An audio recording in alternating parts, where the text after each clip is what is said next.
नमस्कार दोस्तों, आप सभी का स्वागत है आपके अपने यूट्यूब चैनल तैयारी सक्सेस की में। तो दोस्तों, आज हम लोग सेमेस्टर 1 के जो CC2 का परीक्षा आज ही संपन्न हुआ है उसका क्वेश्चन आंसर डिस्कस करेंगे और साथ ही साथ हम लोग देखेंगे कि कुछ दिन पहले मैंने CC2 के कुछ इम्पोर्टेंट सवाल आपको बताया था कि इसको पढ़ लीजिए। वो क्वेश्चन एग्ज़ाम में आया कि नहीं आप लोग खुद देख लीजिए, ठीक है। तो सबसे पहले मैं पंकज कुमार भगत का शुक्रिया करता हूँ क्योंकि उन्होंने क्वेश्चन को सेंड किया था। तो आप सभी जिसका जिसका एग्ज़ाम होता है तो प्लीज़ क्वेश्चन को सेंड कीजिए। उसके लिए मैं मेरा ईमेल आईडी डिस्क्रिप्शन में दे दूंगा। तो हम लोग चलिए क्वेश्चन पे चलते हैं डायरेक्ट। तो दोस्तों, ये जो क्वेश्चन है 2020 वाला एडिशन है, लेकिन एग्ज़ाम 2021 में हुआ है। आप लोग ख्याल याद रखिए, हिस्ट्री ऑनर्स CC2 का एग्ज़ाम 3 घंटा का था, क्वेश्चन 70 मार्क्स का। तो दोस्तों, जो पहला जो पार्ट था, तो पहला पार्ट में इस बार थोड़ा चेंजेस किया गया था। तो क्या चेंजेस था कि इसमें आपको फिल इन द ब्लैंक्स की तरह क्वेश्चन मिला था। 1 वर्ड में आपको आंसर देना था। तो थोड़ा मेरे हिसाब से ये थोड़ा टफ था, है ना। तो आप लोग देख लीजिए, लेकिन उतना भी क्वेश्चन टफ नहीं था, बहुत इजी था। तो हर क्वेश्चन के लिए आपको 2 मार्क्स मिलता और 10 क्वेश्चन होता है। तो 2 दूनी 20 नंबर का ये क्वेश्चन होता है और सभी क्वेश्चन अनिवार्य होता है, सभी का आंसर देना बहुत ज़रूरी होता है। तो सबसे पहले मैं आपको दिखा दे रहा हूँ कि मैंने इम्पोर्टेंट क्वेश्चन में कौन कौन सा सवाल बताया था, क्या वो क्वेश्चन आया था, आप खुद देख लीजिए। तो एक बार मैं तुरंत बता देता हूँ, उसमें लेट नहीं होगा। तो पहले मैंने बताया था कि फ्रांस की क्रांति में कारण आ सकता है या फिर योगदान पूछा जा सकता है। नेपोलियन बोनापार्ट से सवाल जरूर आएगा बोला था, और नेपोलियन बोनापार्ट के जो पतन के कारण थे वो वेरी वेरी इंपॉर्टेंट बताया गया था। जो थर्ड क्वेश्चन बताया गया था वियना कांग्रेस। फिर मैंने बताया था 1930 या फिर 1948 की क्रांति से एक सवाल फिक्स्ड है। फिर उसके बाद बताया था कि इटली का एकीकरण और जर्मनी के एकीकरण से 100% क्वेश्चन आएगा ही। फिर उसके बाद बताया था कि मेटरनिक प्रणाली पर प्रकाश डाले, यानी मेटरनिक का जो अर्थ राज्य व्यवस्था था उसके ऊपर। और फिर बताया था यूरोप व्यवस्था। उसके बाद मैंने इन सारे जो दार्शनिक थे उनके जीवनी को थोड़ा बहुत पढ़ने के लिए बताया था। और फिर MCQ का पैटर्न, MCQ का जो क्वेश्चन बनता है उसका पैटर्न क्या होता है, उस पैटर्न को बताने का प्रयास किया था। उसमें मैंने बताया था कि जो भी क्रांति होता है उसका डेट को आप जरूर याद रखिएगा, किसके शासनकाल में होता है, और कौन कौन सा सम्मेलन के में कुछ डेट याद रखिएगा। फिर इस पुस्तक में जब मैंने बताया था तो उसमें एक पुस्तक मैंने बताया था द सोशल कॉन्ट्रैक्ट, जो रूसो का पुस्तक है। क्या वो सवाल पूछा गया था, आप खुद देख लीजिएगा, ठीक है। तो दोस्तों, हम लोग डायरेक्ट क्वेश्चन पे चलते हैं और देखते हैं आज का क्वेश्चन क्या पूछा गया था। तो दोस्तों, पहला ही क्वेश्चन पूछा गया था कि फ्रांस की राजक्रांति किस शासक के शासनकाल में हुआ था। तो दोस्तों, आप लोग खुद देख पा रहे हो कि मैंने पहले ही MCQ में बता दिया था कि इसमें एक क्वेश्चन डायरेक्ट पूछेगा ही कि किसके शासनकाल में। तो ये इसका जो राइट आंसर होता वो होता लुई 16। लुई 16 इसका राइट आंसर होता। जिन दोस्तों ने लुई 16 किया है उसको 2 मार्क्स जरूर मिलेगा। फिर नेक्स्ट क्वेश्चन था कि आधुनिक फ्रांस के निर्माता किसे कहते हैं। तो इसका राइट आंसर होगा नेपोलियन बोनापार्ट, ठीक है। याद रखिएगा, इसका आंसर होगा Napoleon Bonaparte. Question number C का जो क्वेश्चन था वो था इटली के एकीकरण में बाधक कौन था। तो इसका राइट आंसर होगा ऑस्ट्रिया। जिन दोस्तों ने ऑस्ट्रिया आंसर किया है उसका आंसर एकदम 100% सही है। तो याद रखिएगा, इसका आंसर होता ऑस्ट्रिया। ऑप्शन नंबर जो क्वेश्चन नंबर D था उसमें पूछा गया था नाजी दल का स्थापना किस वर्ष हुई थी। तो दोस्तों, मैं यहाँ पर आपको डेट पूरा बता देता हूँ और भविष्य में भी ये सवाल पूछा जा सकता है। 24 फरवरी 1920 बहुत बहुत इंपॉर्टेंट डेट है, याद रखिएगा, 24 फरवरी 1920। और फिर पूछा गया था कि हिटलर की जो आत्मकथा का क्या नाम था। तो मिन कैम्फ उसका आत्मकथा का नाम था। जिन दोस्तों ने लिखा था मिन कैम्फ उसका आंसर राइट है। तो उसके बाद दोस्तों, ये 5 क्वेश्चन पूछा गया था 1 वर्ड से, और फिर 5 क्वेश्चन आपको पूछा गया था कि ट्रू फॉल्स से। तो दोस्तों जो फर्स्ट क्वेश्चन पूछा गया था वो पूछा गया था वाल्टेरो चर्च का विरोधी था, तो इसका राइट आंसर होगा दोस्तों ट्रू। दोस्तों ये जो वाल्टेरो थे वो चर्च के कट्टर विरोधी थे। उनका मानना था जो पादरी होते थे और वही फ्रांस के जो शासक थे उनको बहला फुसला कर उनके ऊपर शोषण करवाते थे, उनका ज़मीन छीन लेते थे और किसानों को मतलब बहुत ही उत्पीड़न करता था, मतलब पीड़ा देता था।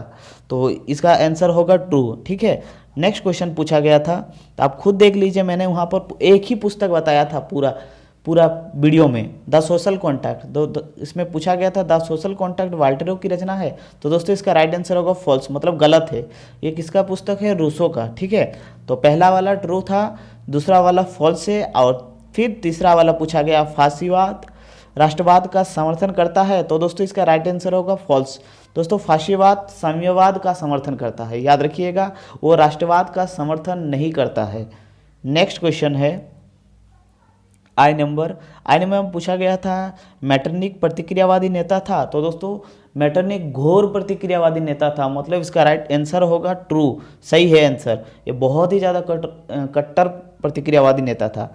फिर एक क्वेश्चन पूछा गया था वियना कांग्रेस, तो वियना कांग्रेस क्या 1815 में हुआ था, तो इसका भी राइट आंसर होगा ट्रू। ठीक है, तो आप लोग खुद देख लीजिए कि जैसे जैसे मैंने बताया था उस आधार पे ये क्वेश्चन है कि नहीं।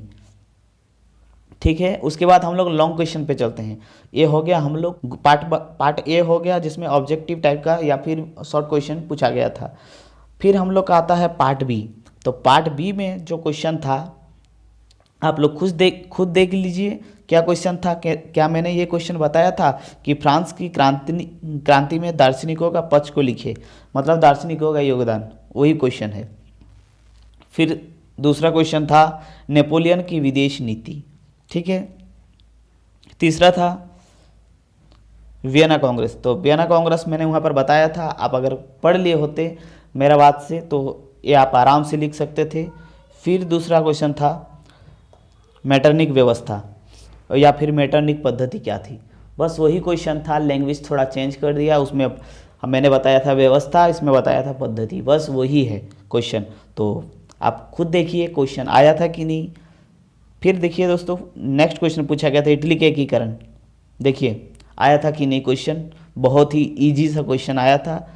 फिर नेक्स्ट क्वेश्चन पूछा गया था 1848 का फ्रांस की क्रांति, तो दोस्तों वहाँ पर मैंने बताया था 1830 या फिर 1848 की क्रांति से एक सवाल 100% पूछा जाएगा, तो आप लोग खुद देख लीजिए 1848 का एक क्वेश्चन आया था। ठीक है, तो नेक्स्ट देख लेते हैं कि क्या था क्वेश्चन।